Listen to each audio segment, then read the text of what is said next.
السلام علیکم ورحمت الله وبرکاته. په دغه ویډیو کې به زه تاسو ته په موبایل کې یو داسې پټ سټینګ در وښیم که چیرې تاسو دغه پټ سټینګ په خپل موبایل کې وکړئ نو ستاسو په موبایل کې به کیمره بلاکه سي. بیا چې هر څوک ستاسو په موبایل کې کیمره خلاصوي نو هغه ته به کیمره نه خلاصیږي او هغه ته به دغه ایرر ورکوي سکیورټي پالیسي پریونټس یوز اپ کیمره. کیمره به اصل کې سمه وي خو موږ به یو پټ سټینګ کړی وي او د هغه سټینګ په ذریعه سره به مو د موبایل کیمره ور بلاک کړې وي بنده کړې به وي.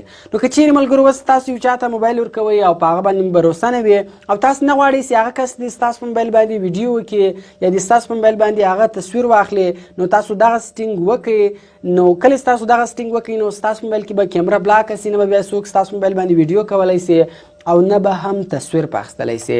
نو ډېر خوندور پټ سټینګ دا ویډیو تر اخره پورې وګورئ او ویډیو له خپل ملګرو سره خامخا شیر کړئ او د داسې نورو ښایسته ښایسته ویډیوګانو لپاره د موږ چینل سبسکرایب کړئ ځکه موږ هره ورځ دغه رقم ښایسته ښایسته ویډیوګانې په خپل چینل کې اپلوډ کوو. نو زه د ویډیو په طرف ویډیو شروع کوو. نو دې لپاره به تاسو اول په خپل موبایل کې یو اپلیکیشن را ډاونلوډ کړئ. د دغه اپلیکیشن ډاونلوډ لینک ما تاسو ته د ویډیو په ډسکرپشن کې درکړی ده. نو دغه اپلیکیشن تاسو له هغه څخه په ډېرې اسانۍ سره ډاونلوډولی سئ. ګوره دا کومه ویډیو تاسو ګورئ د دې ویډیو په نوم باندې به تاسو کلیک وکړئ. کله چې تاسو د ویډیو په نوم باندې کلیک وکړئ تاسو ته به د ویډیو ډسکرپشن خلاص وي. دلته به ما د ویډیو په ډسکرپشن کې اپ لینک ورته لیکلی وي نو په دغه لینک باندې به تاسو کلیک وکړئ نو له دغه لینک څخه بیا تاسو هغه اپلیکیشن په ډېرې اسانۍ سره ډاونلوډولی سئ. نو کله چې بیا تاسو دغه اپلیکیشن په خپل موبایل کې انسټال کړئ نو سمپل به تاسو دغه اپلیکیشن خلاص کړئ. کله چې تاسو اول ور دغه اپلیکیشن خلاص کړئ نو د دغه شکل دغه رقم راځي. ګورل ته ورته لیکلی ده کیمرا از انبلاکډ یعنی کیمرا فلحاله خلاصه ده فلحاله بلاک نه ده. راځم ګوره زه ور تاسو ته د موبایل کیمره خلاصوم. زه دلته ګوره رالمه موبایل کیمره مې تاسو ته خلاصه کړله. ګوره تاسو کتلی چې فلحاله دلته د موبایل کیمره چې ده دا بالکل کار کوي دا سمه ده. نو زه راځم بیرته ګوره اوس زه غواړم چې د موبایل کیمره ور بلاک کړمه چې د موبایل کیمره کار نه وکړي. نو سمپل به اوس تاسو ګوره دلته هغه اپلیکیشن ته راسئ. کله چې تاسو دغه اپلیکیشن خلاص کړئ ګوره دلته یو بټن ده بلاک کیمره. په دغه بلاک کیمره باندې به تاسو کلیک وکړئ. کله چې تاسو په بلاک کیمره کلیک وکړئ ګوره دغه یو سټینګ درڅخه غواړي نو سمپل هلته اکټیویټ ده په دغه اکټیویټ بټن باندې به تاسو کلیک وکړئ. کله چې تاسو په اکټیویټ بټن باندې کلیک وکړئ ګوره تاسو کتلی چې دلته رالی کیمرا از بلاکډ یعنی کیمرا بلاک سوله. اوس کله هم دلته ګوره تاسو کیمره خلاصوئ کیمره به نه خلاصیږي.